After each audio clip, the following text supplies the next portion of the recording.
Christine. Good morning, everybody. This is the end of the Advent season. Today's the fourth Sunday of Advent. And, you know, I've been saying over the last number of weeks that the word Adventus, the Latin word Adventus, means arrival, but it also means ripening and invasion. So we're ripening over this Advent period for birth. We're essentially gestating ourselves, really, in a way, to bring forth newness, to bring forth new life and new light in ourselves, in the world. And so we're going to light the candles, and then we're going to sing our Advent song. And the wreath is made in the form of a circle to represent the eternality of God and God's love, and it's evergreens to represent the ever-freshness and newness. And up on the altar, we have holly, which also represents the solstice. Last night was the solstice, the winter solstice, the longest night and the shortest day. And today we're entering into the growth of the light that's coming, and tonight is the first night of Hanukkah. So, and Wednesday is Christmas. So today we have, Advent solstice, we have Hanukkah, and we have Christmas, all of it in one fell swoop this morning. And so the candles that we have, the first candle was for hope, the second one was for peace, the pink one was for joy, and the candle today is for love. And then at the end of the service, at the end of my talk, when we complete Christmas, then we'll light the central Christ candle, which is the candle of purity or wholeness or undividedness, which represents the spirit that we are, really. So we're going to go ahead and begin. Hello? It's not listening to me.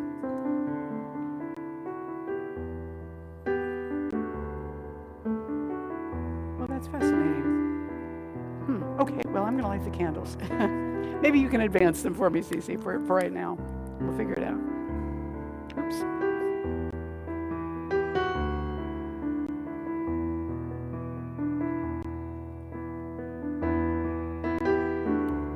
Huh.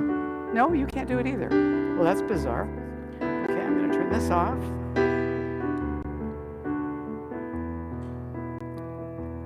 Come on, baby, you can do it. You can't do it on your computer either.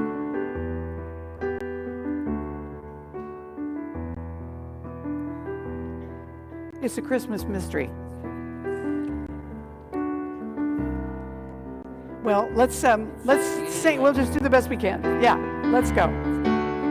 We light a candle in the dark to greet the newborn sun. The earth turns upon its axis, a new year is begun. A new year is begun. We light 2 candles in the dark to greet the newborn sun. Blossoms reaching to the light, winter's hold is done. Winter's hold is done. We light 3 candles in the dark to greet the newborn sun. Furry beings out from hiding, sleep will soon be done. Sleep will soon be done. We light 4 candles in the dark to greet the newborn sun. People face the lights and praise the angle of the sun. The angle of the sun.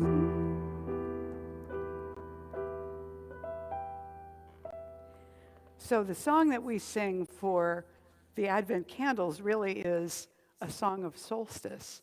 And the reason that we're singing about the end of winter, when for us it's actually the first day of winter, really, is that in the ancient times they only thought of it as two seasons, summer and winter.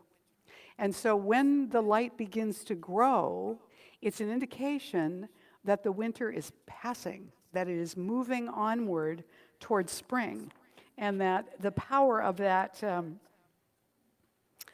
winter is fading, even at its height. So we have the winter solstice, where it is the darkest period of the year, the longest night, the darkest period, and then we begin to just incrementally get a little bit more light. And in the ancient times, the ancient Celtic people, the ancient people of Europe, when they thought about the winter solstice and they thought about the summer solstice, they had two lessons that they took from nature. The oak tree in the summer and the holly in the winter. And so I want to read this to you. The holly and the oak were both sacred to the Druids, as well as the mistletoe which grew upon the oak, another symbol of this season. Druids drew heavily on the example of nature to explain the mysteries found in the world. The oak relies on the holly to nurture its roots and create the underbrush that sustains the life and heart of the forest. The holly tree relies on the oak to shade it and make the undergrowth cool and fertile, without which the holly could not survive.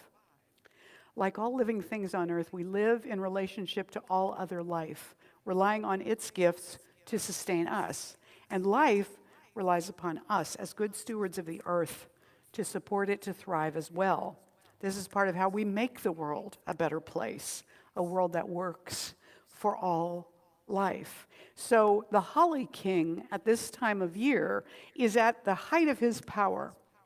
But even as he's at the height of his power, it's going to start to fade now, and the Oak King is going to become stronger. And as the days get longer, the leaves will come out on the oak, and the holly will become more dormant until the oak trees are filled up by summer, and the holly can't even be seen because the oak trees are so full and beautiful. So this is the balance of the seasons, and it's the balance in us. When we look at this as a season moving in toward Christmas, you know, I shared with you a few weeks ago about a fellow in the Christmas pageant who was the MC who announced that the three kings had arrived with Goldmore and Frankenstein. Little slip of the tongue. There's another one about a little fellow who was in the Christmas pageant, and he was the innkeeper. And the kids had been rehearsing. They knew all their lines, and he really only had one line. You know, he was to come when Joseph came, said, "We're looking for a place." He was to come and say, "I don't have any room in the inn." And so he practiced, "There's no more room in the inn. There's no more room at the inn. There's no more room at the inn," over and over again until he had it down cold. And finally the Christmas play came, and all the kids were in their costumes. They're all on the stage and everything. And Joseph approached the inn, and Andrew stepped forward, and Joseph said he wanted a room and wanted to rent a room for him and his wife Mary for the night. And Andrew enthusiastically replied, "Sure, come on in." And the Christmas story was very different after that. Ernest Holmes, our founder, the founder of Centers for Spiritual Living, wrote a Christmas letter many years ago. And this is what he had to say about the holiday season. Christmas is for remembrance. The love manifesting through our gifts to each other typifies the offering of life, the givingness of spirit to its creation. The hands of the eternal are outstretched through our hands, and the heart of the infinite beats in the human breast. But the giver must give of himself, for the gift without the giver is bare. It is not then in lavish gifts that we find true giving, but in the sweet simplicity of remembrance, in the kindly thought, the tolerant mind, and the gentle act. Love alone can give love. Sympathy alone can sympathize, and only goodness can really do or be good. Great causes succeed when there is a giving of humanity, With the check must come the one who wrote it, his interest, his enthusiasm, his love. The check must be a symbol of his desire to impart himself, and then it shall multiply its benefits and do good. Charity is cold, but love is warm. When heart speaks to heart, a divine conversation has taken place, a heavenly discourse. Each of us has something to give. Let us see that we give of our best. If we are bringing our gifts to the altar of love, nothing less than the best will be acceptable. Nothing less than the best will be enough. May the real spirit of Christmas, the giving of self to life, enter and abide in you now and through all time. That was his Christmas blessing. And so when we come into this part of the year, we recognize also that it's also Hanukkah, and Hanukkah starts tonight. And I don't know if you know the story. I'm going to tell it to you in brief. So there was a king in Syria who outlawed the Jewish practice of faith completely and made it punishable by death. He erected a statue of Zeus in the tabernacle of the temple of the Jews and slaughtered a pig on the altar. For Jewish people, the desecration was unfathomable. And the Maccabee clan, Maccabee in Hebrew means hammer. And the Maccabees were a group that followed a man whose nickname became the Hammer or the Hammerer, Judah Maccabee. So he led a revolt and overcame that particular king, and they restored the temple, and they had to rededicate it. But according to the story, there wasn't enough consecrated oil to keep the menorah in the temple burning for 8 days, which is what was required for the rededication.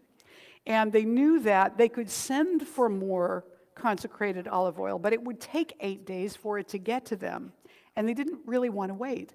So they prayed, and they lit the one lamp that they had, and it burned for 8 days. So Hanukkah, which is a relatively minor festival in the Jewish calendar, became a remembrance every year of the miracle of light, of receiving the needed light to carry out their rededication, their intention to acknowledge the Holy of Holies in their tabernacle once again. And so when we look at it metaphysically, we might say that we're the tabernacle that has somehow gotten dirtied and damaged by negative beliefs and by thinking and behavior that may have taken our focus off of our own clarity of vision, our own sense of who we are. So when we recommit to the spirit that we are, we relight something, we rededicate something inside of ourselves. And what's essential is our willingness to begin again and again and again. I mean, did anybody out there ever just make one mistake and then you were done? You know, only Jeff. And the rest of us, you know, it's, yeah. And so you can learn from him. But we're going to have to keep trying again and again and again, because usually we get distracted. We get off track. We lose a sense of ourselves. Is this true for you? Okay. So it's like the Sufi mystic Rumi says, come, whoever you are. This caravan has no despair. Even though you've broken your vows, perhaps 1,000 times, still come again. Come, whoever you are. Come. And so the proper time for lighting the menorah is actually about 40 minutes after sunset, when it's just full darkness. And on the first night of Hanukkah, which is tonight, 3 blessings are said, and then on subsequent nights, they just do the first 2. And when the candle is lit, the candles, because in Hebrew you read from right to left, the candles go into the menorah from right to left. And the central candle is the helper. This is the shamash candle. And the shamash candle is the only one that can light any of the others. And none of the others are used for anything else, not even for light to read by. They need to burn for at least a half an hour after they're lit. And so, for example, on the first night of Hanukkah, this candle will be lit, and then it will be allowed to burn down until it goes out. And then the next night, there will be 2 candles, and they'll be lit from right to left, so that it's always the newest one that gets lit first, all the way across the list. And so I want to read the blessings, but I'm not going to read them in Hebrew, and I'm not even going to read them in that English translation. I'm going to read a metaphysical version of them, because we are a metaphysical community looking into this particular symbolic expression of wholeness. And so out of respect for that larger Jewish community, we will do this in our way, but also honor their tradition. So the first blessing: holy is the Creator, the source of all that is, who made us also holy by choosing to manifest us through the power of your creative law, and who reminds us always to keep our inner light kindled and burning brightly. And the second blessing is: holy is the Creator, the source of all that is, whose creative law manifested amazing results for our spiritual ancestors who knew the law and used it during this sacred season. And the third candle blessing is this one, only for tonight. Holy is the Creator, the source of all that is, who chose to become each person that has ever been, and to guide and support us all at every moment from then until this moment now.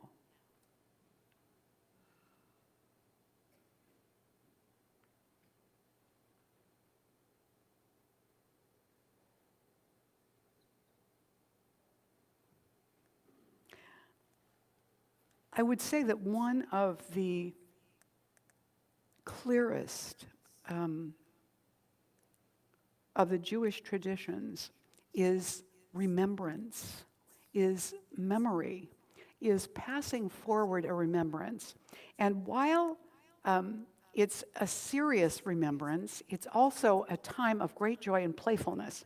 So I'm going to play a video for you that is a group of guys and then friends of theirs that they've gathered all over the world singing this song for Hanukkah. And maybe we can turn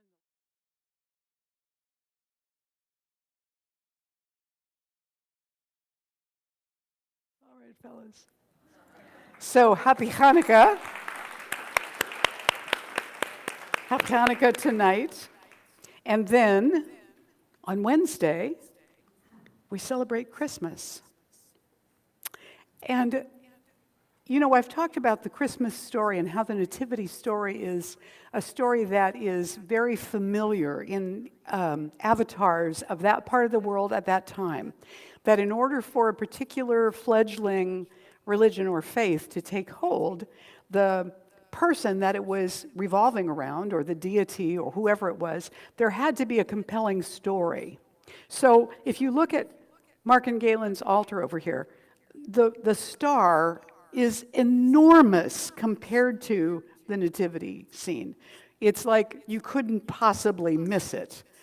So the image of this star being so incredibly bright in the sky, the star, the image of a star that represents that light, that being that is so incredible that it gives us guidance, it gives us discernment because we can tell the difference a little bit between what's lighter and what's darker.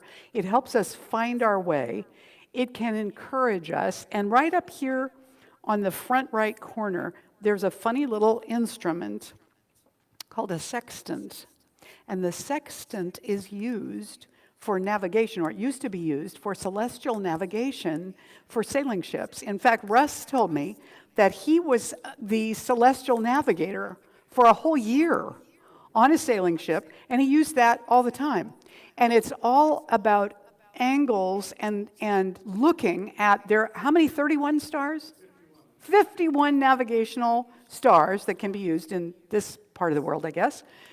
And you have to triangulate from 3 of them, and you can figure out where you are within 60 miles.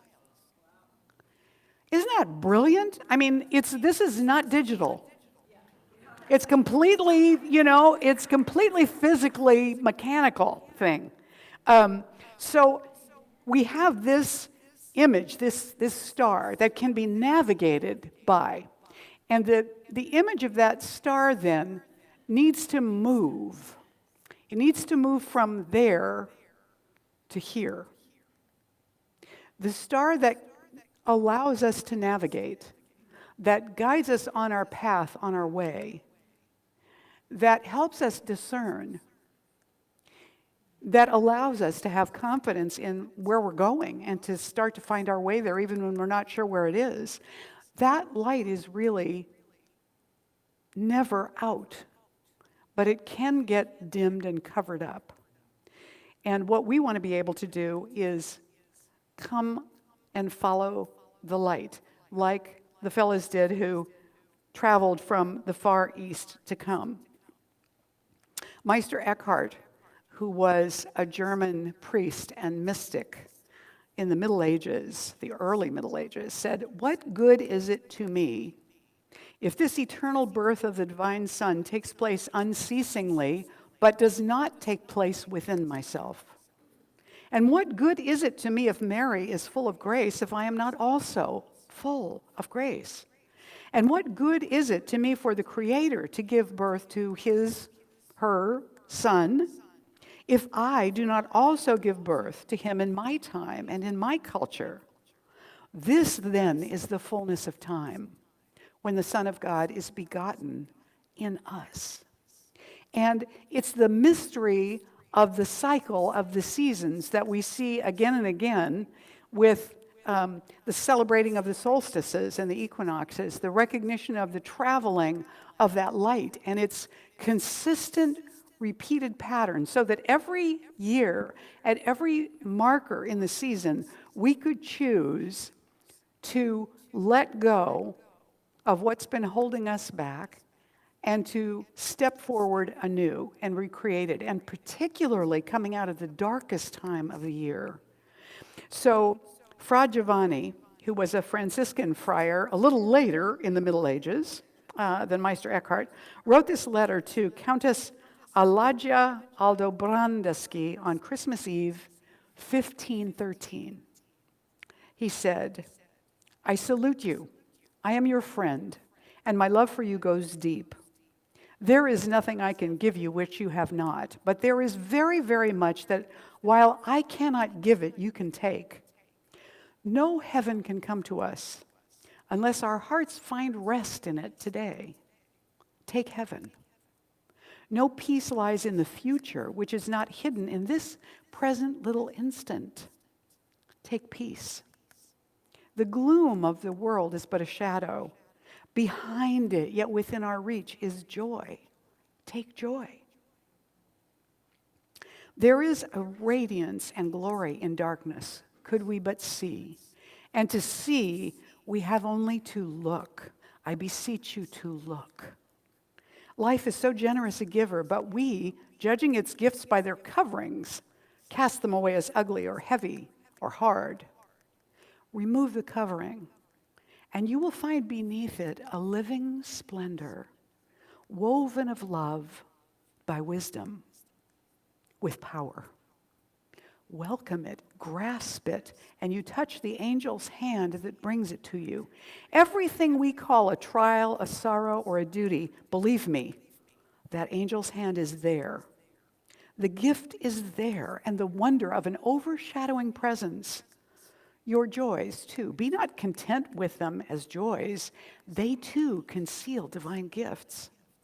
Life is so full of meaning and purpose, so full of beauty beneath its covering, that you will find earth but cloaks your heaven. Courage, then, to claim it. That is all. But courage you have, and the knowledge that we are pilgrims together, wending through unknown country home. Isn't that beautiful? It's still so powerful, even this many hundreds of years later. And so the question kind of becomes then, well, who is the star that's born? And it's all of this, and all of this, and all of this. The star that's born that's meaningful is the star that's born in us, for us.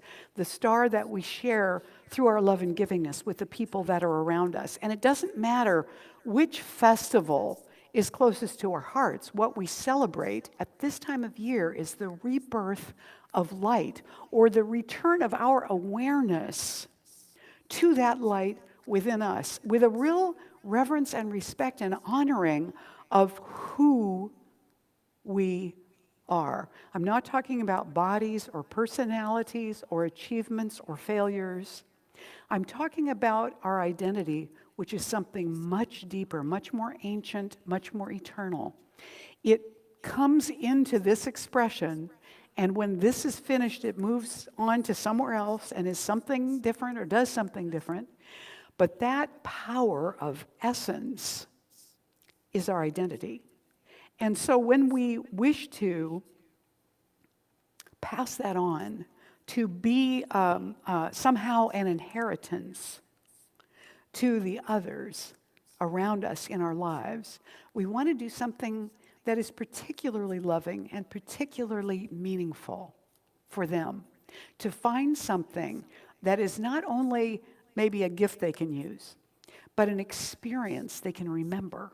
Something that will carry forward with them through the seasons of the year until they hit Christmas again next year.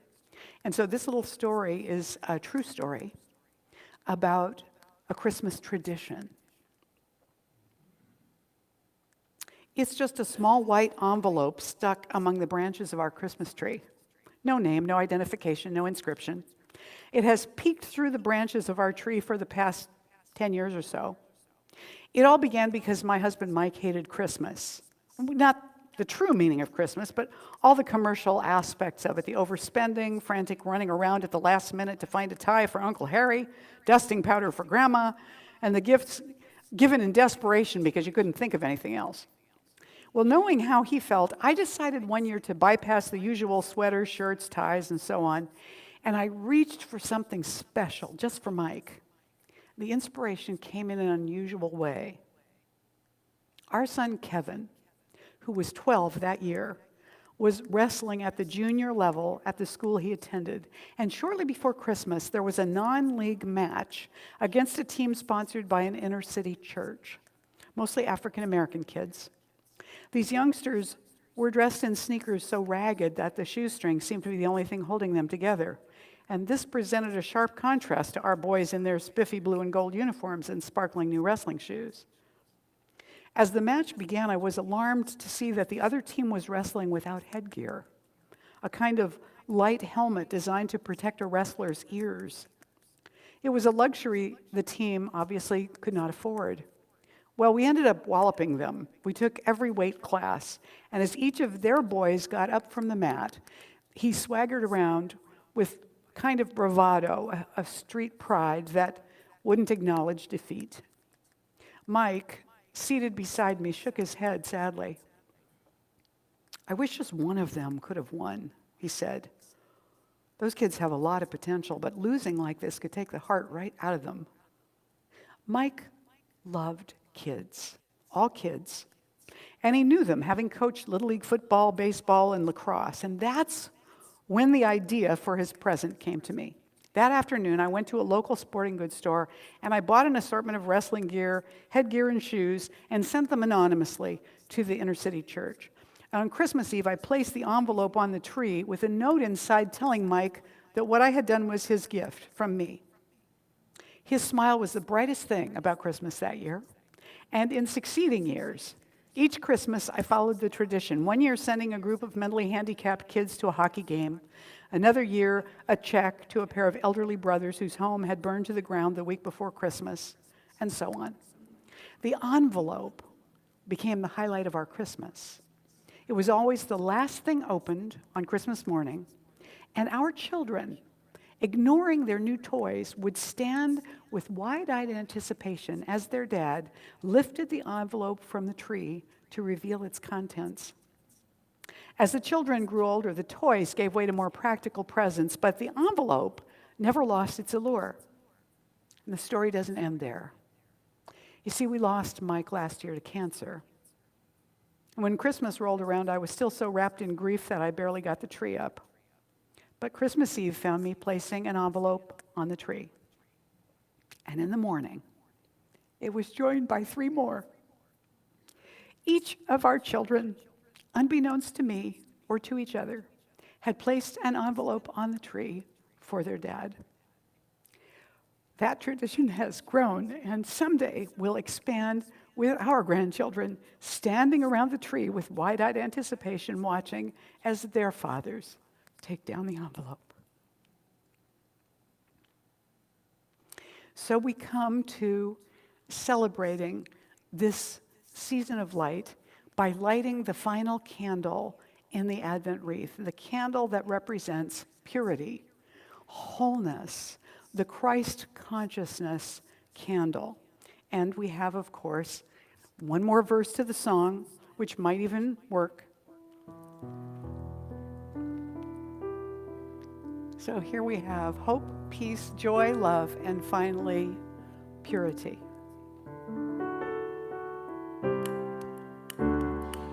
One white candle in the dark to greet the newborn sun. A baby's born out from the light to teach we all are one. To teach we all are one.